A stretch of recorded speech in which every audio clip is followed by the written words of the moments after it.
Would you like to accelerate your career and reach your full potential in just minutes a day? Welcome to the LEADx Show with New York Times best-selling author and Inc. 500 entrepreneur, Kevin Cruz. How can you unlock your team's potential with just 7 coaching questions? Hello, everyone. Kevin Cruz here. And in just a minute, we're going to talk about a simple habit that will change the way you lead forever. But first, congratulations to all of you for being lifelong learners and so proactive with your career.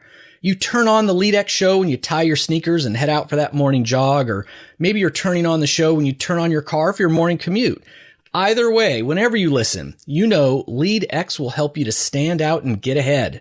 Tell your friends at work LEADx is the smartest way to start your day. And also big thanks to all of you who subscribed to the show last week on iTunes and left a rating or 1 or 2 sentence review.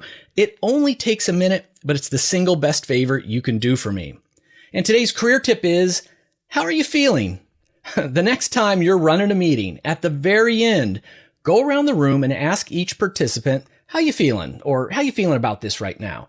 You'll see that it forces everyone to sort of check in with their agreement or alignment, or lack thereof, with what was discussed and any decisions that were made. It's a chance to get everything on the table, even from the introverts. And if people don't leave their true thoughts and feelings in the room, well, they're going to express them out in the hallway, at the water cooler, and to other people who weren't invited into that meeting. And I find that how are you feeling is better than what do you think or any final thoughts. I think when you talk about thoughts, it's too easy for people to say, nope, nothing else, I'm all good. When you ask how they feel, it magically brings up responses like nervous or a little frustrated. And that's an opportunity to get some discussion around it, some additional alignment and closure before everyone walks out the door. How you feeling? Now, our guest today left Australia 22 years ago to be a Rhodes Scholar at Oxford University. But he says his only significant achievement at Oxford was falling in love with a Canadian, which is why he now lives in Toronto. He's the author of several books, including Do More Great Work and End Malaria, which is a collection of essays from leading thinkers, and it raised $400,000 for the nonprofit Malaria No More. He's the founder and senior partner of Box of Crayons, a company that helps organizations all over the world to do less good work and more great work. We're together to talk about his latest book, The Coaching Habit, Say Less, Ask More, and Change the Way You Lead Forever. Our guest is Michael Bungay Stanier. Michael, welcome to the show. Kevin, I'm happy to be here. And if you'd like to know how I'm feeling excited, feeling full of anticipation. I'm feeling honored to be invited onto the show. So thank you. The pleasure is all ours, and I match your anticipation. And we're going to talk about the coaching habit in just a minute, Michael. But I always start with the first question. Will you open up and share with our listeners a time when you actually failed, maybe early in your career? What'd you learn from it? Because we want to learn from your pain and failure too. So many stories. So many stories. I mean, I left law school being sued by one of my law school lecturers for defamation. I got banned from my high school graduation. My goodness. For a balloon incident. So I've collected my scars along the way. But the story I'll tell you is this. There's a company I was working with, and we ended up giving the boss, or I ended up giving her the nickname Red Dot. Because when you watch a movie, Kevin, and the assassin trains their laser rifle onto somebody's head and that little red dot appears? Yes. Well, that was what her team meetings were like, her weekly meetings. She was under a ton of stress. We were trying to lead a change project, a rebranding project for the organization. It was just going from bad to worse. And basically, we walk in, Red Dot would train her gaze onto somebody. They'd proceed to get eviscerated in this meeting. Everybody else is kind of ducking for cover or looking at their shoes or looking at the ceiling, trying to avoid that. And, I was seeing that was happening, and I was framing it through a model, a lens called the drama triangle. The drama triangle basically says when things go wrong, 3 roles play out. There's the victim, the persecutor, and the rescuer. And these roles trigger each other. And here's what I learned. She was coming in as the persecutor, that kind of crazy bully, take no prisoners sort of attitude. And what I noticed was that I would get pushed into one of the other two roles. I'd either be the victim, kind of complaining and whining and, oh, it's so hard, or the rescuer, just trying to work even harder and trying to placate her in some ways. And what I noticed is neither of those roles changed anything. And actually, it was only by getting out of the drama triangle, by breaking some of the patterns that were playing out, that I could try and get a better working relationship with this particular person. So that was, we failed. I actually got fired from that job about 3 months later, which was fantastic because it was the moment that I got to launch Box of Crayons. So it was one of those moments where, like, thank you for pushing me out of that particular nest because I can finally fly. But, understanding that when you're in a dysfunctional experience, what you get to control is your own behavior in response to what's happening. That is a really central part of growth and learning for me. Michael, this is I didn't realize you were going to share this story, of course, but I'm glad you did because you mentioned the drama triangle and listeners. In Michael's book, The Coaching Habit, he talks about the drama triangle. And it was actually the first time I had encountered that model or had heard about it. And Michael, you have sort of a funny story about yourself in the book. And you say often, we play all three roles really quickly in an incident. And, the key again is we can't always control what happens to us, the red dots out there in the world. However, we can control our own behavior and break out of some of these patterns. Yeah. And, when you think of those three roles, the victim, the persecutor, and the rescuer, people instinctively know what those three roles look like. The victim, the whiny, complainy person, the persecutor, the kind of shouty finger waggler or the micromanager, and then the rescuer, that person who jumps in and says, give it to me, fix it, I'll take it on. All three of them are dysfunctional. They're all equally dysfunctional. But here's what's interesting, Kevin. When you say, look, you get how the triangle works, you get the three roles. Which role do you think you play most often? And when we teach this, we have people standing around a triangle. I say, go and stand by the role that you play most often. Like 90 to 95% of people will self-identify as the rescuer. And before you continue, I got to admit, that's probably where I would have gone. And then you go, well, so how's that working for you? And people go, it's terrible. I am exhausted. I'm overwhelmed. I'm frustrated. I'm trying to do other people's work and never quite getting to my own. I'm starting to realize that rescuers create victims and rescuers create persecutors. And why this is important in this conversation, Kevin, is that one of the challenges with talking about coaching is that a lot of people go, yeah, coaching. I've heard of it, of course. It's an HR thing. HR want me to add it onto my already very busy list of things to do. I'll try and get round to it, but I may not. And what I want people to understand about coaching is that it's not something to add on to what you already do. It's a way of transforming what you currently do so that you're more effective in the work that you do. And what's powerful about coaching and being more coach-like, which when it boils down to it means can you stay curious a little bit longer and can you rush to action and advice just a little bit more slowly? What that does, being more coach-like, is one of the surefire ways of pulling you out of the drama triangle. So if you're nodding your head and recognizing the drama triangle and going, oh my God, that's just explained every relationship I've ever had, my parent, my children, my spouse, my boss, my team. If you want to break the drama triangle, one of the muscles to develop is how do I get to be more coach-like? And that's what this conversation's about and what the book is about. So, Michael, I want to, and this is like off script, but I want to go even a little bit deeper into the drama triangles. I'm finding it fascinating. And I think this is super valuable. So with what you just said about most people would go into the rescuer point of the triangle or side of the triangle. And you're talking, now I'm paraphrasing, but you're saying, you're really enabling persecutors, right? And this is a problem. Got it. So clarify for me though, is there a fine line? And I'm thinking back when I was really starting young, I was probably 21, 22 years old. I can remember working in this drug company and a higher up executive. It was Friday night, something needed to get out the door. And it didn't go out by 5. And are you talking a pharmaceutical company or actually literally heroin or cocaine or something like that? Pharmaceutical company for sure. And I volunteered to help this executive who was up a few chains above me to work late, that Friday night. And I saved the day getting the things out before midnight or whatever it was. And I thought I was awesome, right? I thought I was a hero. And as I was walking out, there was one other guy who stayed behind. It was sort of mid-level. And he said, Kevin, you just taught him the next time he can let it go till Friday at midnight once more. And I struggle with that because I get that enabling thing. And yet I also feel like it's good to be helpful. It's good to work hard. It's good to apply your talents to help people out. So where's the fine line between, being proactive and helpful, great contributor versus rescue?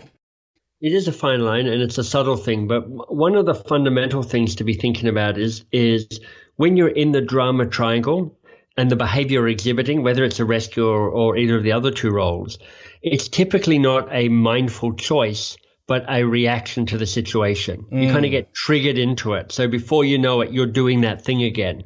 And part of you is frustrated, which is like, it's this happening again. But it's because it's a habit and you haven't really thought about it, you just suck it into the drama triangle. So that's the big part of it. That clears it up. That makes a lot of sense. Because being at choice is what this is about. In some ways, this work is about how do you get to be more mindful and thoughtful and at choice in the work that you do. The fourth question of the book is called the foundation question. That question is, what do you want? And it's foundational because it is an easy question to ask and often a hard question to answer. And one of the ways to manage the drama triangle is when things get dysfunctional. And, they always get dysfunctional. Sure. Ask yourself, what do I want here? Ask yourself, what might they want? Or even more, ask them directly, what do you want here? And somebody once said an adult to adult relationship, and I would love our working relationships to be more adult to adult in our workplace, is being able to ask for what you want, knowing that the answer may be no. That's great. All of that to say that in that interaction with that senior executive, there's a whole bunch of stuff going on, but part of what determines whether you're in the drama triangle or not is your intention, right? Whether it was a mindful choice or not, whether you got what you wanted from this as well as giving what you wanted to give from that, whether you you did train that person to go, excellent, I can leave it till next Friday and, Kevin will come and save my backside again. Or whether you're going, no, you know what, this is me being helpful and we're clear about that and we're working it out. Right. So only you know whether you were triggered into the drama triangle around that. Right. And the other key thing to know about the drama triangle is it is a self-management tool. It's not about forcing this on somebody else. I mean, if you're listening to this podcast, let me tell you what's not going to work. You going home tonight and turning to your spouse and going, I've just learned about this model. You are absolutely a persecutor. That explains everything. You're a nightmare. Now you're in the drama triangle again. Now you're the persecutor yourself, right? But it's really about, am I showing up the way I want to at work? Is this the best version of myself? And I can promise you that when you're in the drama triangle, you're not seeing the best version of yourself. Yeah, and I think, Michael, you just saved me from 30 minutes from now making a complete fool of myself. So I'm glad you just added this little part. So, Kevin, I'm good, but I'm not that good. So you mentioned a great question, the foundation question, but let me back up a little bit. So, and again, listeners, it's the coaching habit: say less, ask more, change the way you lead forever. And I want to start at the beginning. I mean, the fundamentals of why, you wrote an entire book about coaching. This isn't one chapter in how to be a leader, an entire book. And you're also saying we need to make it a habit. So explain all of that for us. Yeah. So I want coaching to be seen not as an occasional event or an obligation forced onto you by HR or whatever. I want you to understand that coaching is just a foundational leadership behavior. I mean, Daniel Goleman, who some of you may know that name, he kind of made emotional intelligence popular. He wrote a book an article in the Harvard Business Review, 2001, I think, called Leadership That Gets Results. And he says, look, there's actually 6 different styles of leadership, and great leaders know how to use all 6 of those styles. Coaching was one of them, but it was the least utilized, even though it could be shown to have the most impact on culture, on engagement, I think second or third on profitability. Wow. And I'm like, Okay, so what's going on here? Everybody knows that coaching is useful. There's nobody really in this world going, I'm anti-coaching. I really think command and control is the way to go. But for some reason, it's hard to make the behavior change to make that work. So the design of the book is just, I mean, when I was writing, and Kevin, I know you've written books before, you know this, the agony and the ecstasy of book writing. But my goal when I wrote this book was to say, what's the shortest book I could write that would be most useful? Right. That's why there's only 7 questions in it, because I was like, I could give people 98 questions, but that's not useful. I could give people 2 questions, and that may not be as useful as it could be. 7 turned out to be the sweet number. But because what I care about is not people knowing the questions, but people asking the questions, the focus is on behavior change. And here's the thing.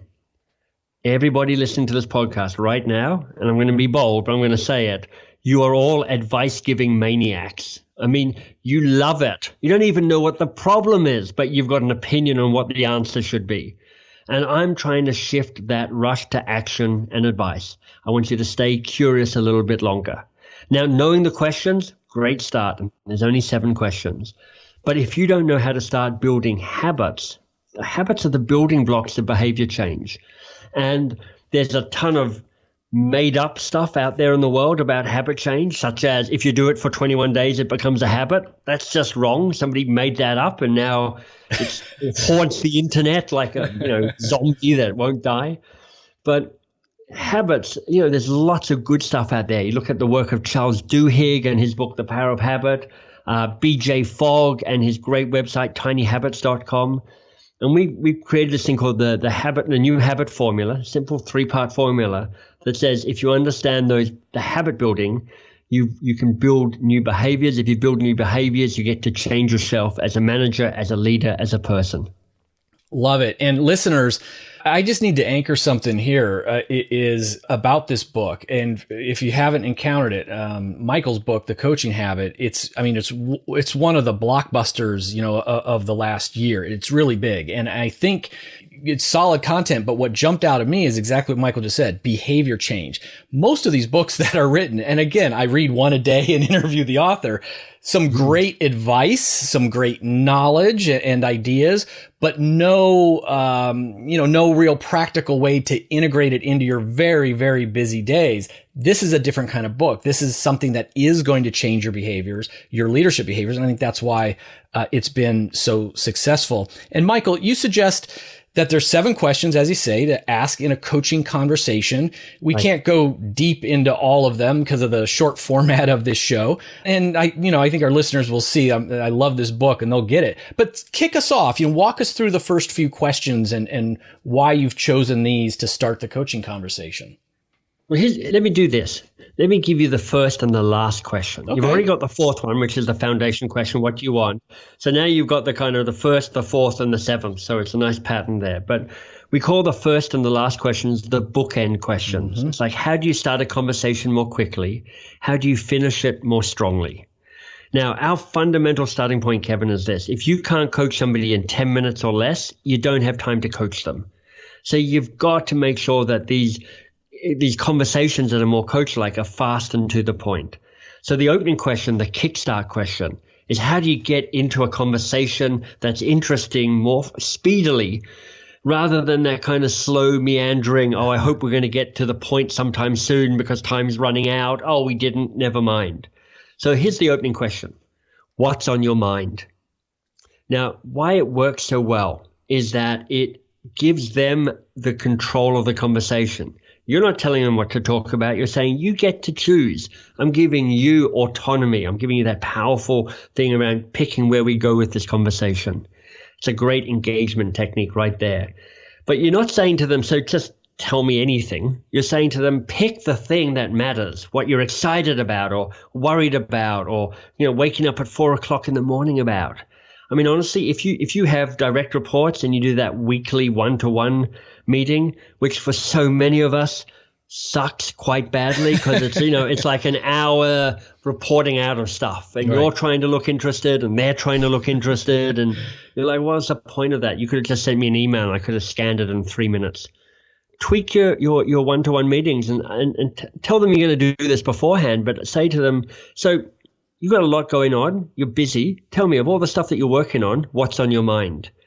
And you're going to go somewhere more challenging and more interesting. It's going to be a better conversation. That's great. So that's the kickstart question. The final question, the learning question.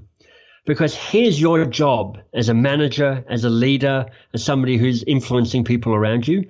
I think you can frame your job as being a teacher. You should be helping people learn. Because when you help people learn, you're helping them become more confident, more competent, more autonomous, smarter, more effective. All those things that not only helps them, but honestly, it helps you. Because if you've got a bunch of smart, competent, confident, autonomous people working for you, you get to see the fruits of their labors and you all get to enjoy the success of that. But to be a teacher, you have to understand how people learn. And honestly, people don't learn when you tell them stuff. That's a problem because most of us advice-giving maniacs. Right. But, you give most people advice. A, they don't really remember. It kind of goes in one ear and out the other ear. Secondly, to be honest, most of your advice isn't nearly as good as you think it is. So there's that. They don't even really learn when they're doing stuff. They do kind of a little bit, but not so much. They learn when they have a moment to reflect on what just happened. So here's the practical thing you could do. At the end of your team meetings, of your one-on-one chats, of your emails, of your IMs, with your team, with your boss, with your peers, with your customers, with your vendors, at the end of those interactions, pause for a moment and say something like, look, this has been great, but before you head off, let me just ask out of curiosity, what was most useful or most valuable here for you? And if you want, you can be bold and you can tell them what was most useful or valuable for you in that interaction. But what happens is three things. Number one, you get them to figure out and extract the value from the exchange that you've just had. And honestly, you may be thinking that this was a genius conversation. They may be going, I have no idea what the point of all that was about. So now you're forcing them to find the value. Secondly, you're getting feedback on this. So you're actually hearing what was useful, and you probably get to adapt and adjust what you do and how you do it.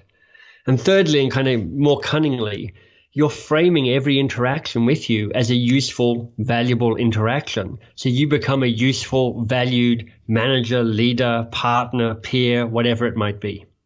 Wow. And I know that final bookend question, what jumped out at me, and even more than when I read the book, Michael, was the way you set it up, that it doesn't have to be this checklist approach where, okay, here's question 7. Let me look down on the page. I'm going to look up and read the question to you. And, you're going to tell me back, what did you find most valuable? I like the way you set it up. It's like, hey, before you go, I'm just curious. Why don't you tell me what was most valuable? And I think that conversational, non-threatening way, invites an honest answer and doesn't make it seem like some fake theatrics. Mm-hmm. You picked up on one of the subtle things that I did. That's a great thing for people to hear and build into their own habits, which is the phrase out of curiosity. When you put that in front of any question, it just makes it feel less significant, less important that you better get the answer right or I'm going to punish you somehow. So whatever you say, I said out of curiosity, what's on your mind? Hey, out of curiosity, what's the real challenge here for you? Just out of curiosity, what was most useful or valuable about this podcast with Kevin and Michael? It just makes it lighter, but you still get to ask the question directly. Yeah, I'm a big fan of key phrases. I think words can be magical, and that's a gift you just gave me and our listeners of, just out of curiosity. I think that's powerful. And the other thing I wanted to also emphasize is, great adult learning theory shows, again, the whole kind of didactic lecturing model doesn't work. Yeah, terrible. They call it the alternate theory they call is constructivism, and it's like we construct our own learning, and that's exactly what Michael's 7th question does. It's forcing that extraction back. So it's like, okay, I've got to now recall it. I've got to think about it and recall it, which also anchors it, of course. Tremendous. And I do have a follow up on your approach, because so you're talking about using these 7 questions and having this conversation, even if it's just 10 minutes, making a habit out of it.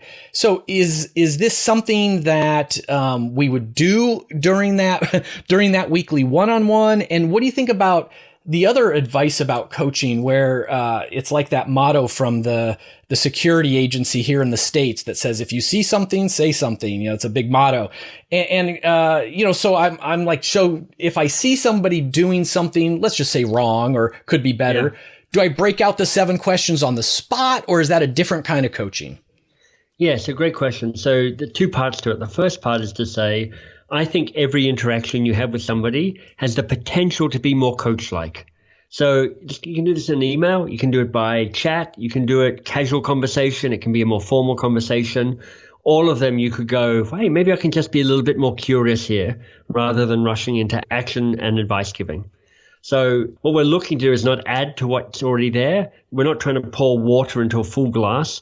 What we're trying to do is put a little bit of food coloring into that water and just transform what you currently do. Then to your second point, which is, well, what about the feedback moment where they're making a mistake? Do you ask them questions? Do you do something else? What happens with that?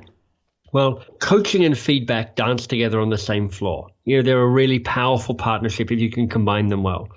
And there are times when somebody's making a mistake. What you need to be doing here is not asking them a question, but actually giving them some direct feedback. Now, we don't have time to jump into too much detail about that, but here's what I would say are the 4 key components of feedback. This is kind of derived from something called nonviolent communication, Marshall Rosenberg's work. And he says, look, everything you do, everything you talk about, communication, has 4 parts to it. The data, those are the facts. Your feelings, so your emotional response to what's going on. Your judgments, so that's your opinion and your interpretation of the data. And then what you want or what you need. Now, in most feedback, what happens is there's this unholy combination between data and judgments, and we try and make it all sound like it's the truth. Feelings don't get talked about at all because we're all uptight, white men, right? Or some variation on that. And then there's not a clear request for what's wanted or what's needed. So if you see somebody making a mistake and you go, I've got to start this with feedback, the fastest thing you can do is going, what's the data here? I mean, what's truly fact? What are my judgments? And which of those judgments are actually useful? Because some judgments won't be. The judgments that I've hired a complete loser and they're looking to sabotage my career, not useful. Right. And then what do I want? What do I need? What's the request I want to make? And the spine of your conversation needs to be the data and what do you want and what do you need? What's true? And then what's the request you want to make for what's different? And if you get that done, then that often leads into an opportunity to use the coaching questions in some way. Beautiful. Michael, last question before we wrap up. I always challenge our listeners to try to become just a little bit better every single day. So I want you to challenge us. What is something you want to have us do today? We can try out today to get a little bit better.